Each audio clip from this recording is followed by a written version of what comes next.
Break తీసుకుందాం. Break తీసుకున్న తర్వాత మనం ఎస్ సార్ ఓకే. ఎనీవే ఇప్పుడు శ్రీహరి యాదవ్ గారు మరొకసారి మనకు వచ్చేశారు. యాదవ్ గారు ఇప్పుడు ప్రస్తుతం ఏదైతే ఉన్నదో అక్కడ పరిస్థితి ఎలా ఉన్నది, అక్కడ ఏదైతే ఇప్పుడు ఈ ఎన్కౌంటర్ జరిగిన తర్వాత ప్రజలలో ఒక విషయం ఏమొస్తుందంటే అనవసరంగా మావోయిస్టులకు సంబంధించి వాళ్ళు సీజ్ ఫైర్ చేసినప్పటికీ వారి మీద కాల్పులు జరుపుతూ వారిని ఎన్కౌంటర్ పేరిట కాల్చి చంపేస్తున్నారని చెప్తున్నారు. ఇది ఎంతవరకు వాస్తవము, దీన్ని ఆపడానికి మనం ఎలా ప్రయత్నం చేస్తారనుకుంటే ప్రభుత్వాలు కాంగ్రెస్ పార్టీ కానీ మీలాంటి ఎవరైతే శాంతి చర్చల పీస్ కమిటీ మెంబర్స్ కానీ ఎలాంటి ప్రక్రియ కొనసాగిస్తున్నారండి? ఈ రాజ్యం అయితే కేంద్రం బీజేపీ అయితే ఉందో వాళ్ళు కార్పొరేట్ కంపెనీలకు సమయం కేటాయించారు.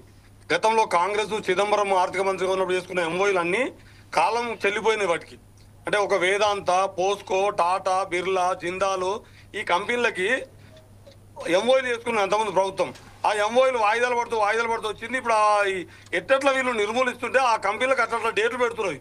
అందులో ఎంఓయూలలో భాగంగా కార్పొరేట్ కంపెనీలకు ఇచ్చిన డేట్లే ఈ మార్చ్ 31, 2026 వరకు నిర్మూలిస్తామని చెప్పడం.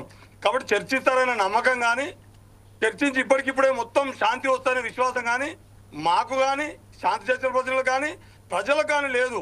కానీ విస్తృతంగా వీళ్ళు ఉద్దేశపూర్వకంగానే హత్యల ద్వారా మాత్రమే సమస్యలు పరిష్కరిస్తామని, ఈ దేశంలో ఉన్నటువంటి మొత్తం సంపదని పేరు దేశభక్తి కానీ వీళ్ళు చేస్తున్నంత కూడా కార్పొరేట్ కంపెనీలకి ప్రధానంగా ఒక 3-4 కార్పొరేట్ కంపెనీలకి ఈ దేశం పోరు తాకట్టు పెట్టే ఉద్దేశాన్ని కానీ ప్రజాస్వామ్యము పేరుకు ప్రజాస్వామ్యం కానీ వీళ్ళు అమలు చేస్తున్నటువంటి ప్రాక్టీస్లో డెమోక్రసీ లేదు, కేవలం నియంతృత్వం మాత్రమే ఉందనే విషయాన్ని ప్రజల్లో ఎండగట్టడము ఒక ఎత్తు అయితే, ప్రజల్లోకి విస్తృతంగా తీసుకుపోవడం ఈ మానవ హరణాన్ని ప్రధానంగా ఆదివాసీల దమనకాండ ఏదైతుందో ఆదివాసుల మీద కొనసాగుతున్న దమనకాండని విస్తృతంగా ప్రజల్లోకి తీసుకుపోవడం కోసము ఒక ప్రయత్నం జరుగుతూ ఉంది.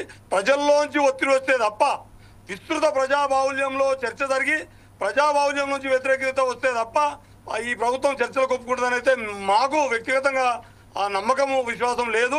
కానీ ఒక్కటి మాత్రం నిజము, అంతిమంగా ప్రజలే చరిత్ర నిర్మాతలు, ప్రజలే విజేతలు. కాబట్టి ప్రజల్ని విస్తృతంగా భాగస్వామ్యం చేసి ఈ ప్రజా సంఘాలు కానీ పీస్ కమిటీలు కానీ మొత్తం ప్రజలలో మాత్రం ఒక అలజడి అయితే వచ్చిందన్న, విస్తృతమైన అలజడి వచ్చింది. ఇంత ఘోరమా?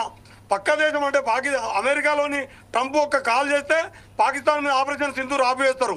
కానీ ఈ దేశంలో లక్షలాది మంది ప్రజలు వందలాది పట్టణాలలో 10ల కొద్ది రాష్ట్రాలలో అనేక రాజకీయ సంస్థలు పాలక పార్టీలు నిన్నటిదాకా 1-2 రాష్ట్రాల్లో అధికారం నుండి కేంద్రంలో గతంలో అధికారంలో పార్టీ నుంచి మొదలుకుంటే దేశంలో విస్తృత ప్రజాబాహుల్యంలో విస్తృతమైనటువంటి చర్చ జరుగుతున్నా కూడా కించిత్తు కూడా ఆలోచించడానికి సిద్ధంగా లేదు. అంటే ఇది ఎంత కర్కశంగా కార్పొరేట్ల కోసం సంపదను తాకట్టు పెట్టడమే లక్ష్యంగా ఉన్న ప్రభుత్వం అని చెప్పి చర్చలు విస్తృతంగా జరుగుతుంది.